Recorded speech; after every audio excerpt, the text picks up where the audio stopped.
La saison de distribution des dividendes a commencé, alors est-ce encore un bon cru? On en parle avec vous, Laurent Saillard. Bonjour Laurent. Bonjour David. Journaliste au magazine Le Revenu. Bon, est-ce qu'il faut participer à cette chasse aux coupons? En tout cas, c'est vrai David, vous le disiez, hein, la saison est ouverte. La grande majorité des entreprises françaises distribuent leurs dividendes entre avril et juin chaque année, après l'Assemblée générale des actionnaires. Alors quelques-unes versent d'ailleurs un acompte à l'automne. On sait que Total Energy distribue même un dividende trimestriel, comme le font les entreprises américaines. Est-ce que ces versements de coupons, est-ce que ça a un impact sur le cours de l'action? Alors oui, le cours de l'action, il s'ajuste mécaniquement du montant distribué. En quelque sorte, la société s'appauvrit de ce qu'elle verse à ses actionnaires et la capitalisation boursière diminue logiquement de la valeur des dividendes. Alors, plus le dividende est élevé, plus l'ajustement de cours est important, surtout s'il s'agit d'un dividende exceptionnel qui ne sera pas renouvelable. Alors, exemple, c'est le cas cette année de HEICO qui annonce un dividende exceptionnel d'1 € par action lié à la cession de son activité High Connection qui était détenue à 51%. Ça fait un rendement apparent de plus de 30% sur le cours actuel. Bien sûr, il ne sera pas reproduit l'année suivante.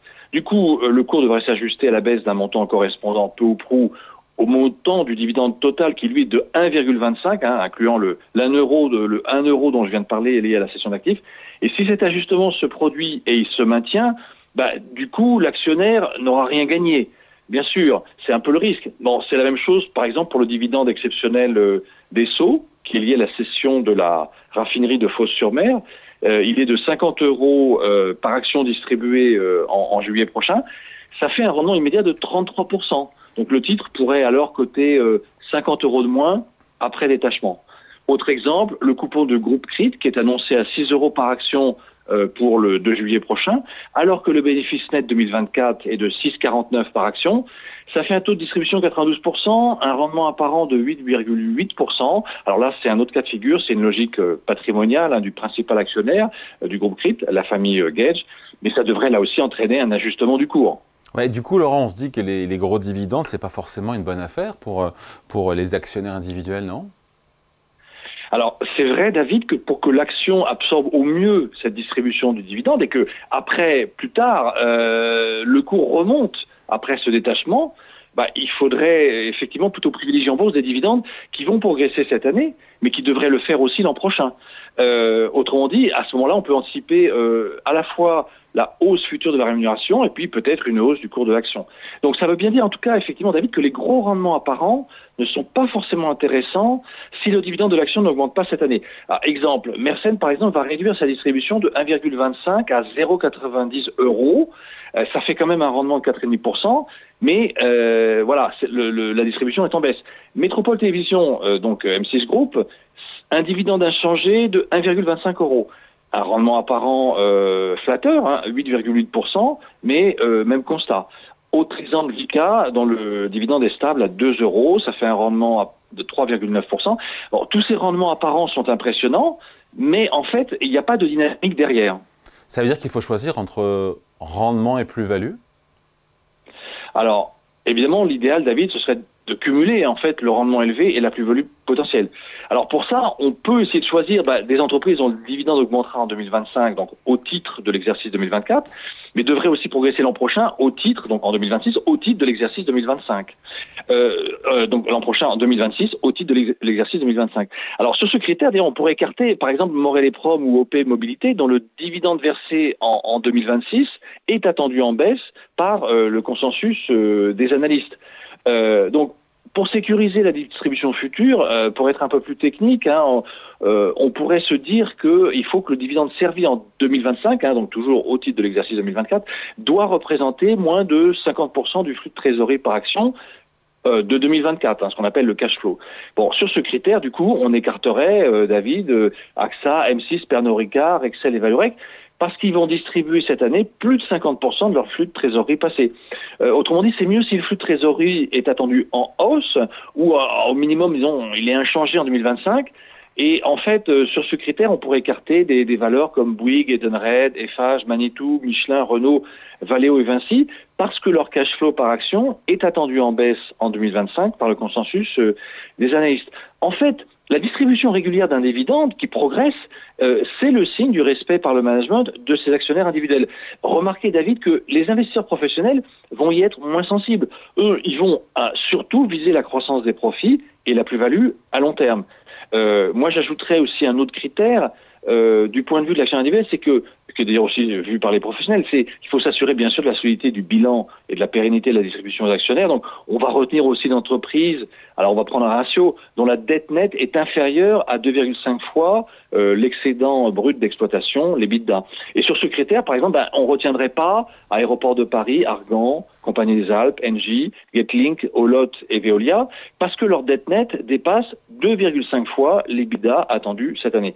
Bon, le raisonnement sous-jacent, David, c'est que des sociétés cotées à fort effet de levier financier, ça exige de lourds investissements. Elles sont du coup ralenties en bourse parce que un accroc dans la génération du flux de trésorerie peut entraîner une rupture dans la distribution du dividende. Alors j'ai compris les valeurs qu'on écartait. Maintenant, quelles sont les valeurs avec des bons dividendes qu'on retient?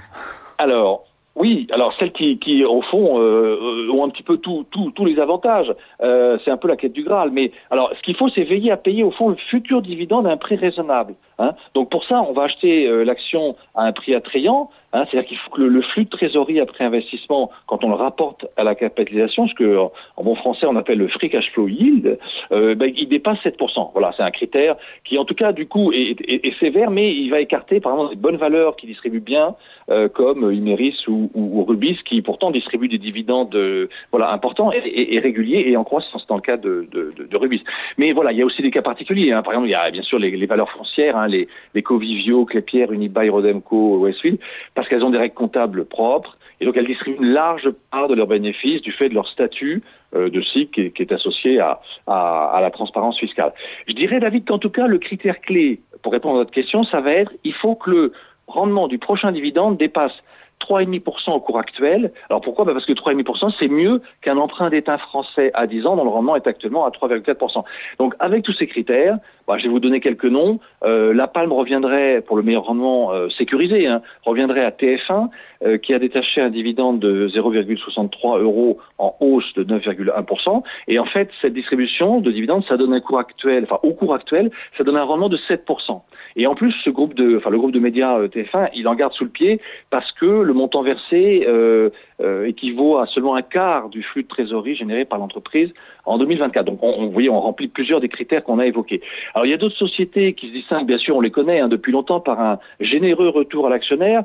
C'est bien sûr, Orange, un rendement de 6,3%, Total Energy, un rendement de 5,7% au cours actuel, et puis Sanofi, 3,6%. Il y a d'autres entreprises qui partagent bien aussi avec leurs actionnaires les résultats de leur bonne gestion, avec une activité toujours bien orientée. On va citer GTT, c'est 5,3% de rendement du prochain dividende au cours actuel. Ipsos, c'est 3,9%, et Publicis, 3,8%. Et puis, quelques derniers exemples, BIC 5%, Arkema 4,5%, Cadian 3,9%. Là, c'est des sociétés qui compensent un peu une activité qui est plus heurtée, mais elles ont une pratique de hausse régulière des dividendes et puis une distribution raisonnable. Vous voyez que finalement, toutes ces actions que j'ai listées, David, elles permettent de bien garnir un portefeuille sur ce seul critère, en tout cas, de la distribution des dividendes. Certains vous diront qu'après, il faut aussi espérer une plus-value en capital. Tout à fait, absolument. En plus de dividendes. C'est la cerise sur le gâteau. Voilà. Qu'est-ce qu'on lit sinon dans le Revenu Hebdo ce week-end, tranquillement? Eh bien, écoutez, David, comme les marchés actions sont très heurtés et volatiles, notamment sous l'impulsion de M. Trump, on revient sur les bonnes performances sur les 2 années écoulées des fonds obligataires à haut rendement pour se demander si, en fait, leurs perspectives sont encore favorables pour l'année qui vient. Et bien sûr, on revient dans cet environnement où les bourses sont toujours un peu dans le flou, on revient sur quelques beaux parcours effectués, notamment celui de Eiffage, qui a beaucoup rebondi depuis le début de l'année, malgré un parcours un peu heurté, mais qui, du coup, depuis la fin de l'année 2022, a gagné 36%. À lire donc dans le Revenu Hebdo. Merci. Laurent Saillard, journaliste à l'hebdomadaire. Merci. Merci, David.